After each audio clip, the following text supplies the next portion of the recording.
The bombshell revelations about the mental and physical decline of Joe Biden during his presidency has implicated not just the Biden White House and family, but also the left-leaning legacy media. How much did reporters know about the president's condition but choose to hide? And is the scandal the nail in the coffin for their credibility? In this episode, we sit down with Batya Ungar-Sargon to discuss the role the legacy media played in perpetrating the cover-up and what fueled that complicity. I'm Daily Wire executive editor John Bickley with Georgia Howe. It's Saturday, May 24th, and this is a weekend edition of Morning Wire. Joining us to discuss the legacy media's role in the Biden mental decline cover-up is Batya Ungar-Sargon, who once guest hosted for us. Hey, Batya, thanks so much for coming on. Thank you so much for having me. It's always an honor to be here with you. So look, we just witnessed something pretty remarkable, one of the biggest scandals in American history, the biggest presidential scandal I think we've ever seen. We wanted to talk to you about the media's role in all of this, how much they played a part in keeping information that was so key for the American people to know away from the American people. Is there any way that the legacy media can claim that they simply didn't know that they were doing their jobs and that this was all really the Biden administration's fault? Or is this the media's fault as well? From my point of view, this is first and foremost a media scandal because it is in the nature of power to hold on to itself, to expand itself, to protect itself.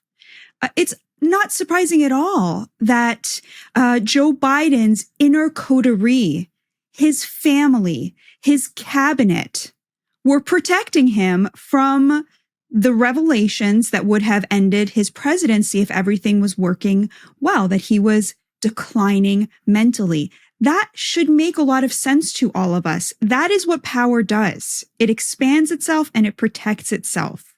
That is why the fourth estate, the media, is so important, because its job is to look at the natural way that power operates and to hold power to account in the name of the American people who do not have the same access to the people in power.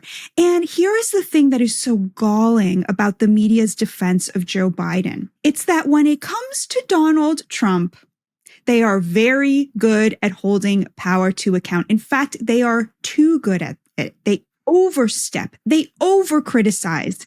They won't say a single positive thing about him. And so they are deeply inaccurate in the portrayal they give the American people of Donald Trump, which is, of course, why they've lost so much credibility. It's because they cast themselves as the resistance, but only in one direction.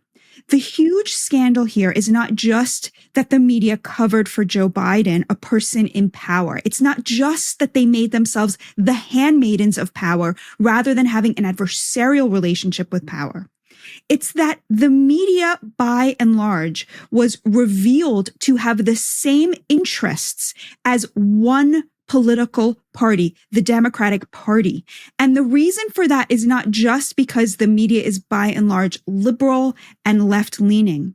It's because the media is part of the elites. The majority of American journalists have degrees from fancy universities. They're in the top 10%. They live in the same neighborhoods as the politicians and the millionaires that they're supposed to be covering fairly. Their children go to the same schools as the rich people in this country who have the most power. And so their economic interests are aligned with those of the Democratic Party, which now caters to the wealthy.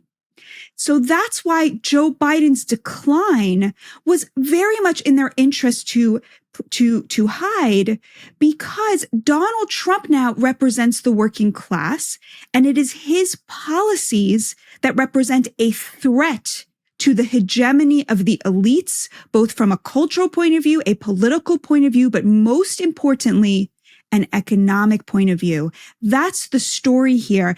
And now that Joe Biden has no power anymore and can't hurt them, now that he is a cancer-ridden, old, senile man, they are lining up to kick him, acting like somehow they deserve credit for speaking truth to power now that he no longer has any more power. And to me, that is the worst part about this.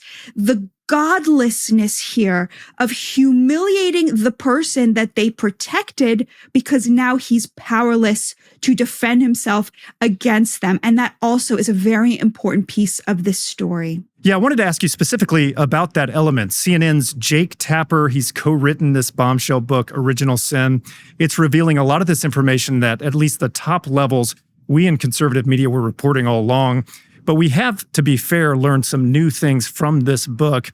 Tapper said, for example, that Democrats were strangely willing to talk to him right after the election when it didn't matter anymore. He's getting a lot of plaudits for his bombshell book. Do you think he deserves that? Is this an act of courageous journalism? What are we witnessing here? I honestly have not seen him getting a lot of plaudits. I have seen wall-to-wall contempt. I've seen a lot of that meme of the guy in the hot dog suit, pointing to the hot dog car that crashed into the store and saying, we're all looking for the guy who did this, right? The people lining up to now humiliate President Biden in these interviews are not doing so because they think that this book is going to be hard on the Democrats.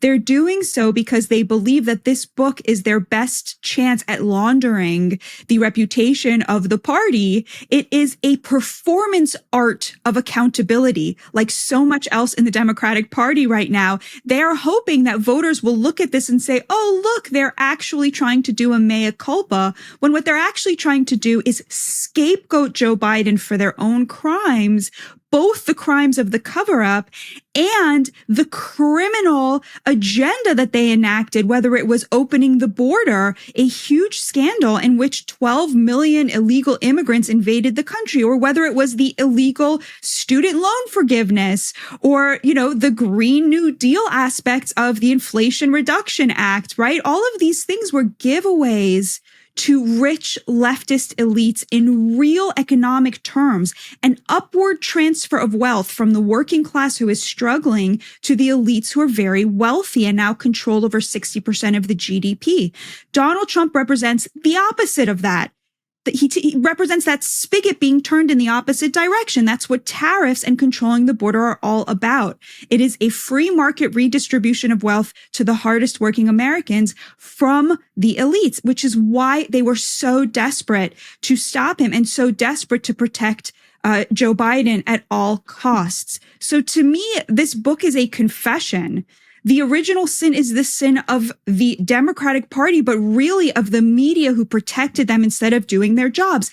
And there's one question they need to answer for us to ever take them seriously again, and they can't, and they haven't. And that question is, what are you going to do differently going forward to stop what happened here, which was a scandal utterly fueled by contempt for the working class, contempt for conservatives, contempt for right-wing media, all of whom knew this was happening, could see it with their own eyes, and who were silenced by the liberal legacy media. What are you going to change in your character to stop letting yourself think you are so much smarter than everybody else when all you're doing is protecting your own interests? What are you going to do to prevent that scene in which Jake Tapper mocks Laura Trump, humiliates her, chastises her for pointing out the truth that he was unwilling to admit at that time? I think what we see on stage with Joe Biden, Jake, is very clearly a cognitive decline. Okay. That's what I'm referring to. It makes me uncomfortable. You have no. I can't. This is so amazing. It's so amazing to me that try and figure out an answer. A cognitive decline. Well, you're trying to tell me that what I was suggesting was. I think that you were mocking his stutter. Yeah, I think you were mocking his stutter, and I think you have absolutely no standing to diagnose somebody's cognitive decline.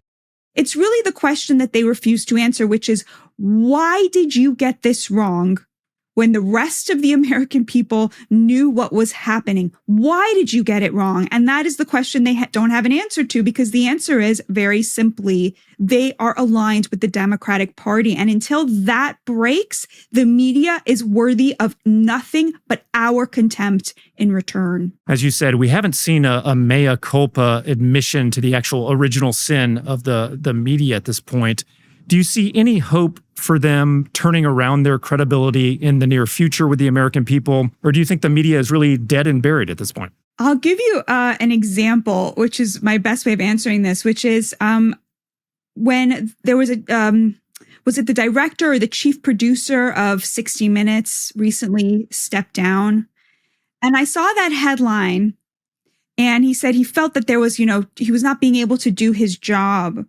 And before I read the article, I thought to myself, oh, surely he is trying to sort of come back to the center, to give the president a fair shake, which of course doesn't mean protecting him from criticism, but admitting when he does good things, having a respect for the people who voted for him. Surely he's trying to sort of drag his program back to an honest representation of journalism. And there's all this pushback from within, like, no, you can't do that. We only cater to the left.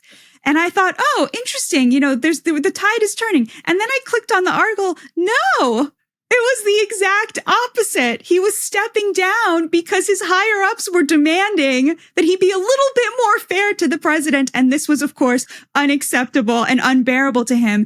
And the fact that this was covered as an act of bravery rather than an act of the very problem with our journalism, which is that our journalists think they're so much smarter than everybody. And they have an utter contempt and hatred of the American people, the American normie, the average working class American. That tells you everything you need to know about the media right now. They're incapable of self-correction because they have the same profile as the elites, and that powers within them a deep contempt for the everyman who is actually the person they're supposed to be working for and towards. Well, the good news for us in the new media is that the door is wide open for us to reach more and more people. So I guess we appreciate it to the legacy media. Batya, thank you so much for joining us. Thank you so much for having me. God bless you and all of your listeners. That was columnist Batya Ungar-Sargon, author of Bad News and Second Class, and this has been a weekend edition of Morning Wire.